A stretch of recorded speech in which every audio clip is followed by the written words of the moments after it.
I'm Irwin Rappaport. I'm the chair of the Foundation for the AIDS Monument. It's so exciting to finally open this monument after 15 years of developing it in partnership with the city of West Hollywood, who provided the land, provided substantial funding, and so we're just really excited that this day is finally here. I'm standing right here in front of one of these 147 bronze pillars that we call traces. And as you can see, it's engraved with the word community. 30 of the traces are engraved with words, and those words correspond to a word wall on our website, which is aidsmonument.org. And if you go to the homepage and scroll down, you'll see the word wall. And so if you want to hear a story about community, you click on the word community and you're brought to a number of stories about community. And then similarly, here's another trace, and it's engraved with the word caregiving. So if you click on the word caregiving, you will be taken to stories and can listen to stories about caregiving. So the words are engraved in such a way where it's, as you explore the monument, you will discover them.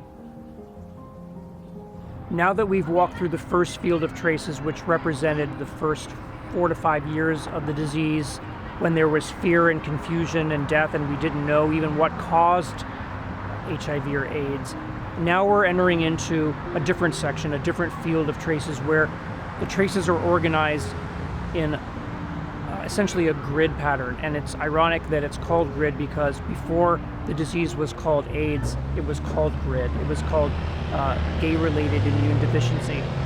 So the grid represents the community coming together to care for each other.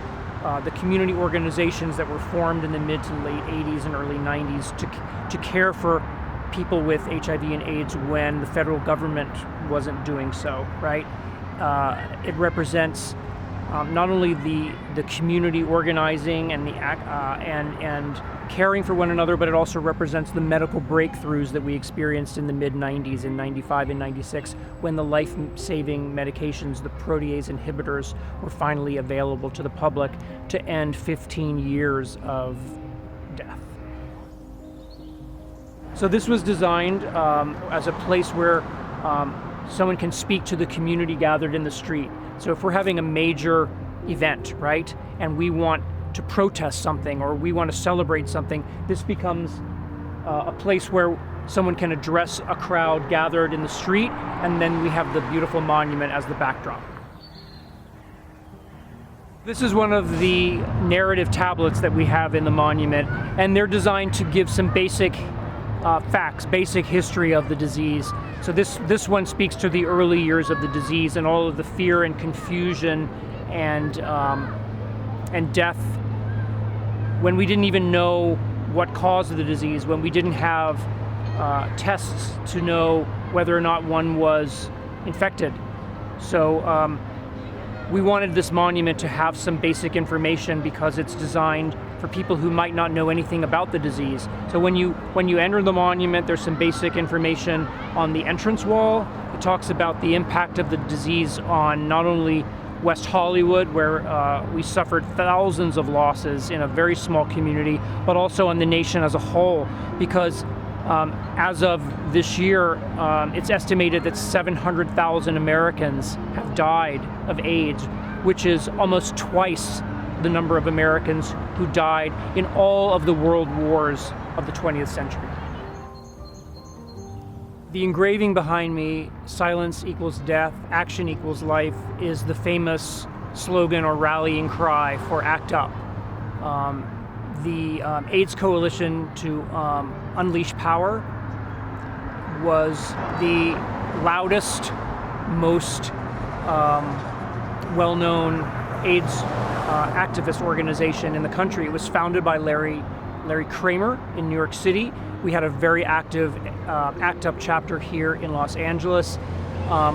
They knew how to get attention, right? They knew how to get news stories written about the disease because they understood that until the public understood what was happening to people with HIV and AIDS, what was what was really not happening in terms of government funding for research and prevention and education, if the word didn't get out, then we were lost, right? So they made noise. They knew how to disrupt trading on Wall Street, traffic in New York City, services at St. Patrick's Cathedral.